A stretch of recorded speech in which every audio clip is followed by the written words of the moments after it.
2014 और 2019 के लोकसभा चुनावों में प्रधानमंत्री नरेंद्र मोदी के नेतृत्व में भारतीय जनता पार्टी ने अपने दम पर बहुमत लाई और दोनों बार जबरदस्त बहुमत के साथ एनडीए की सरकार बनी। लेकिन 2024 में भारतीय जनता पार्टी 240 सीट ही अपने बलबूते लेकर आई और जो इसके साथ एनडीए के सहयोगी दल थे, जिसमें 16 सीट टीडीपी की, 12 सीट जेडीयू की, 5 सीट रामविलास चिराग पासवान पार्टी की और इसके अलावा कुछ अन्य सीटें भी थी, 1 सीट आरएलडी की थी और कुल मिलाकर 293 सीटें एनडीए को मिली। जिस दिन से ये नतीजे सामने आए थे कि भारतीय जनता पार्टी अपनी बहुमत की जो पूरी आंकड़ा है, बहुमत की जो उसकी सीट है पूर्ण बहुमत की, वो अपने दम पर पार नहीं कर पाई है, उसी दिन से पूरा विपक्षी जो इकोसिस्टम है इस बात के इंतजार में जुट गया और इस बात की कोशिशों में जुट गया कि हमारे पास ये सबसे बेस्ट अपॉर्चुनिटी है मोदी सरकार को गिराने की, पीएम मोदी को सत्ता से अलग करने की, क्योंकि 2 बार तो कोई उम्मीद ही नहीं थी। जनता ने खुलकर समर्थन किया था, दोनों बार पूर्ण बहुमत की सरकार बनी, लेकिन तीसरी बार विपक्ष को कहीं से थोड़ी सी यहां पर जगह मिल गई और विपक्ष इस उम्मीद में और इस कोशिशों में जुट गया। पहली जो कोशिश की गई थी वो चंद्रबाबू नायडू और नीतीश कुमार को प्रधानमंत्री की कुर्सी की सीधे तौर पर पेशकश करके की गई। दोनों को कहा गया कि हम आपको कुर्सी दे देंगे। हालांकि आंकड़ों का जो गणित था तब भी वो विपक्ष के साथ नहीं था, लेकिन कहा गया कि आप हमारे साथ आ जाइए, लेकिन दोनों नेताओं ने मना कर दिया। ये फॉर्मूला भी नहीं चला। अब मैं आपको ये बात क्यों कह रहा हूं, क्योंकि हाल ही में इस बात को लेकर चर्चाएं तेज हो गई हैं। पटना में कांग्रेस की जो वोटर अधिकार यात्रा थी उसकी रैली में मल्लिकार्जुन खड़गे ने कहा कि 6 महीने में सरकार गिर जाएगी, नई सरकार बनेगी। इसके बाद कांग्रेस के प्रवक्ता हैं पवन खेड़ा, उनका बयान भी आया और उन्होंने कहा कि प्रधानमंत्री नरेंद्र मोदी बहुत जल्द ही इस्तीफा देने वाले हैं। और इसके साथ ही धीरे धीरे ये इकोसिस्टम तेज होने लगा। पूरे देश में इस बात की चर्चाएं शुरू करवा दी गई कि नरेंद्र मोदी सरकार गिरने वाली है। कुछ दिनों पहले एक खुलासा हुआ था, मैं आपको बता रहा हूं। खुलासा ऐसे हुआ था कि जगन मोहन रेड्डी हैं आंध्र प्रदेश के पूर्व मुख्यमंत्री, उन्होंने बयान दिया कि चंद्रबाबू नायडू का संपर्क राहुल गांधी से है और इस बीच बिचौलिए की जो भूमिका निभा रहे हैं वो भूमिका रेवंत रेड्डी निभा रहे हैं। इसकी तमाम जांचें हुई, हॉटलाइन पर कहा बातें हो रही हैं, कोई भी बातचीत, कोई भी सबूत सामने कोई नहीं दे पाया। अब सवाल उठ रहा है, क्या वाकई में नरेंद्र मोदी सरकार कमजोर है या नरेंद्र मोदी सरकार गिरने वाली है? और अगर नहीं तो फिर विपक्ष ऐसी बातें क्यों कर रहा है? देखिए, आंकड़ों का खेल, 293 सीटें हैं एनडीए के पास। दो जो सबसे ज्यादा सीटों की चर्चा होती है गुटों की, वो होती है एक टीडीपी की चंद्रबाबू नायडू की, दूसरी जेडीयू की यानी कि नीतीश कुमार की। नीतीश कुमार जिस लिहाज से इस वक्त प्रधानमंत्री नरेंद्र मोदी को अपना समर्थन दे रहे हैं, उस समर्थन की चमक धमक देखकर पूरा विपक्ष हैरान है।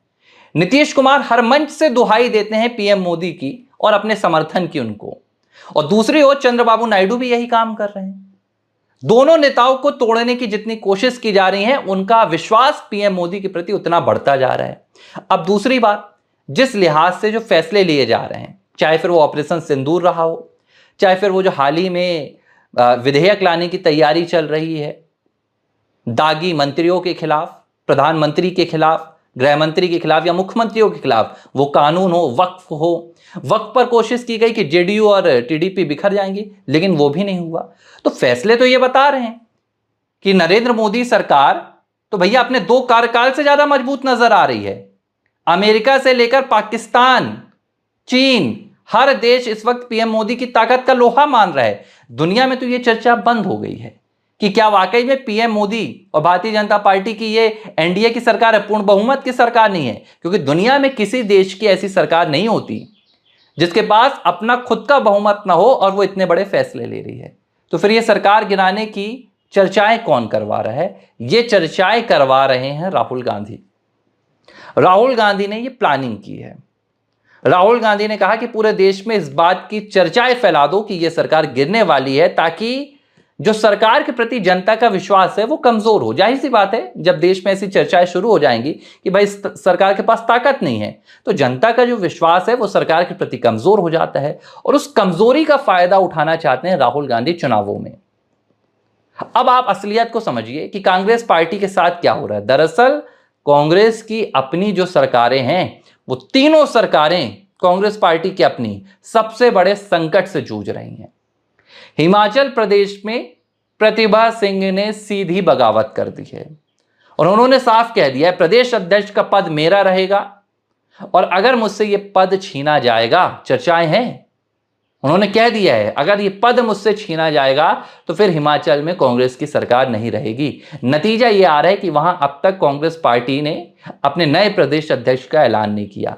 दूसरी सरकार हिल रही है कर्नाटक की, जहां मुख्यमंत्री की कुर्सी की सीधी मांग डीके शिव कुमार कर चुके हैं। और यह बात मैं पहली बार नहीं बता रहा हूं, इस बात को लेकर मैंने आपसे 8 से 10 बार चर्चा की है। रेवंत रेड्डी खुला ऐलान कर चुके हैं अगर हाईकमान मेरे ऊपर दबाव बनाएगा तो मैं किसी भी तरह का यह दबाव स्वीकार नहीं करूंगा। वहां पर कांग्रेस के एक नेता है नटराजन, उन्होंने हाल ही में पैदल यात्रा शुरू करने का ऐलान किया था राहुल गांधी से पूछकर। रेवंत रेड्डी ने उस पैदल यात्रा को रुकवा दिया। रेवंत रेड्डी ने कहा यह मेरा राज्य है और चुनाव तो मैं जीत कर आया हूं केसीआर के खिलाफ, राहुल गांधी नहीं जीते हैं, यह सब नहीं चलेगा। तीनों राज्यों की सरकारें इतनी ज्यादा अस्थिर हो चुकी हैं कि कब सरकारें गिर जाएं किसी को नहीं पता, और इस सच्चाई को छिपाने के लिए राहुल गांधी ने अब वही फॉर्मूला भाजपा के खिलाफ शुरू कर दिया है कि इनकी सरकार को गिराने की खबरें सामने लाओ। अब इस झूठ में कांग्रेस कैसे फंस रही है इसको आप समझिए। दो बातें होती हैं, बड़ा दिलचस्प लगेगा आप सुनेंगे तो। एक तरफ कहा जाता है कि भाई जब 17 सितंबर को प्रधानमंत्री नरेंद्र मोदी का 75वां जन्मदिन आएगा तो पीएम मोदी इस्तीफा दे देंगे और कोई दूसरा प्रधानमंत्री बनेगा। ये बातें भी कांग्रेस कुनबा पूरा फैलाता है। अरविंद केजरीवाल से लेकर राहुल गांधी, अखिलेश यादव, हर कोई यही बात कह रहा है। तो भाई विपक्ष तो अपने आप में कंफ्यूज है कि सरकार गिरेगी या प्रधानमंत्री बदलेगा। अगर प्रधानमंत्री बदलता है, एक लिहाज से मान लिया जाए विपक्ष की बात भी, तो सरकार तो स्थिर ही रहेगी। तो कल तक जिन्हें यह बात लग रही थी कि भाई प्रधानमंत्री बदलेंगे, आरएसएस और पीएम मोदी के बीच में मतभेद है, जब इस बात की जो पूरी कोशिश थी इकोसिस्टम में फैलाया, यह बात जनता ने नहीं मानी, किसी तरह का पीएम मोदी के प्रति अविश्वास नहीं आया, तो अब दूसरा सिगुफा लाया गया। लेकिन यह जो सिगुफा लाया गया है इसके पीछे बड़ी साजिश है। बांग्लादेश वाले हालात, श्रीलंका वाले हालात और नेपाल वाले हालात, कहीं ना कहीं उन हालातों का जिक्र भारत में किया जा रहा है और कोशिश की जा रही है कि चुनाव में इस सरकार को हरा पाना अब विपक्ष के लिए संभव नहीं हो पा रहा है। तो एक ऐसा प्रयास किया जाए कि जनता तख्त पलट करे। देखिए, तख्त पलट चुनावों में नहीं होता है, चुनावों में सरकार चुनी जाती है, लेकिन चुनावों के अलावा तख्त पलट होता है जब जनता मैदान पर आ जाती है और कहती है कि अब आप सरकार छोड़ दो, जो एक लोकतंत्र के अगेंस्ट है, लोकतंत्र के खिलाफ है। वो कोशिश अब कहीं ना कहीं विपक्ष बड़ी शिद्दत के साथ कर रहा है और माहौल बनाने में जुटा हुआ है कि भाई जनता के मन में आक्रोश है, जनता नहीं चाहती कि यह सरकार आगे चले। और इस बात की आहट लेकर, इस बात की एक शक्ल लेकर विपक्ष देश में ऐसी अराजक गतिविधियों को धीरे धीरे बढ़ावा देने की कोशिश कर रहा है। और आप देख लीजिए, बयान भी ऐसे आ रहा है, भाषाई विवाद हो रहा है, तमिल बनाम हिंदी, मराठी बनाम हिंदी, बंगाली बनाम हिंदी, बिहारी बनाम हिंदी, इस तरह की बातें चल रही हैं। जातिगत संघर्ष फैलाने की बातें चल रही हैं। कोई कह रहा है, भाई अमेरिका से लोग कह रहे हैं कि भारत में ब्राह्मण वर्ग प्रॉफिट कमा रहा है, देश के गरीबों का नुकसान हो रहा है। तो कहीं ना कहीं इसमें एक डीप स्टेट जुड़ा हुआ है जिसने डीलिंग कर ली है कि हम सरकार को गिराने में अहम भूमिका निभाएंगे, आप बस हमारे इशारों पर चलिए। किरण रिजिजू ने बीते दिन इस बात का जिक्र किया है और इस बात का जिक्र आपको याद दिला देता हूं, स्मृति ईरानी ने भी किया था कि अब राहुल गांधी बेवकूफ नहीं है। स्मृति ईरानी ने जब ये बातें की तो लोगों ने कह दिया कि भैया हार गई हैं इसलिए ऐसी बातें कर रही, लेकिन उन्होंने एक बहुत बढ़िया बात की थी। उन्होंने कहा था कि राहुल गांधी राजनीति को समझते हैं, राहुल गांधी बेवकूफ बिल्कुल नहीं है, किरण रिजिजू ने बीते दिन कहा कि राहुल गांधी को पप्पू समझने की भूल करना बंद कर देना चाहिए, क्योंकि जो षड्यंत्र देश में रचे जा रहे हैं, जो विदेशी ताकतों का इस्तेमाल किया जा रहा है, यह कोई नासमझ व्यक्ति नहीं कर सकता। इसके पीछे एक बहुत बड़ी समझ है और राहुल गांधी कतई नासमझ नहीं है। राहुल गांधी बहुत समझदारी के साथ इन चालों को अंजाम दे रहे हैं। वो अलग बात है कि देश की इतनी ताकत है कि लोकतंत्र की जो अपनी जड़ें हैं वो मजबूती से हैं और देश की जनता भ्रमित नहीं हो रही है, और राहुल गांधी की ये चाल कामयाब नहीं हो पा रही। यही वजह है कि अब भ्रम फैलाए जा रहे हैं, झूठ फैलाए जा रहे हैं और कोशिश की जा रही है कि जनता को उनके घरों से बाहर निकालकर सड़कों पर लाया जाए। सबसे बड़ा झूठ था वोट चोरी का। वोट चोरी का झूठ जब कांग्रेस ने देखा कि 16 दिनों की यात्रा में ना तो देश के किसी राज्य से रिस्पांस मिला, यहां तक कि पप्पू यादव तक ने कह दिया कि भैया आरजेडी के 10 से 20% लोग बस पटना में पहुंचे थे, बाकी तमाम कांग्रेस के अपने कार्यकर्ता थे जो भीड़ के लिए बुलाए गए थे।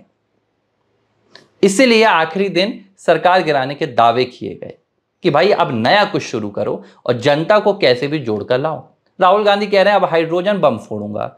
उनके एटम बम में तो 4 लोगों ने साथ दिया नहीं, अब नाइट्रोजन में 2 लोग साथ ना आए। कुल मिला के कोशिश है कि अब सरकार हटने से रही, सरकार गिरने से रही, जनता सरकार के प्रति अविश्वास पैदा नहीं होने दे रही है, तो जनता के मन में अविश्वास पैदा करो। जनता को बताओ कि जिन्हें आप ताकतवर समझ रहे हैं वो ताकतवर नहीं है। नतीजा ये होगा कि जो हमारी ताकतें हैं, जो हमें पीछे से सपोर्ट दे रही हैं, विदेशी ताकतें, हम उनका इस्तेमाल करते हुए देश में अराजकता फैला देंगे। हालांकि ये भारत का सौभाग्य है कि भारत के लोकतंत्र में जो उम्मीदें हैं, जो विश्वास है, वो इतना मजबूत है कि विपक्ष कितनी भी कोशिश कर ले, सरकारें देखिए आएंगी जाएंगी। ये बात अटल बिहारी वाजपेयी ने भी कही थी और मैं भी कह रहा हूं। आज मोदी सरकार है, कल कोई और सरकार हो सकती है, 5 साल बाद, 10 साल बाद, लेकिन वो सरकार जनता की चुनी हुई सरकार होगी, चाहे फिर वो विपक्ष की हो या वो पक्ष की हो। लेकिन इस देश में ये कभी भी नहीं होगा कि सरकारें जनता अराजकता से गिराएं। इस बात को मुझे लगता है कि विपक्ष को भी समझना चाहिए। एबीसी हिंदी न्यूज, आज ही जुड़िए हर खबर के साथ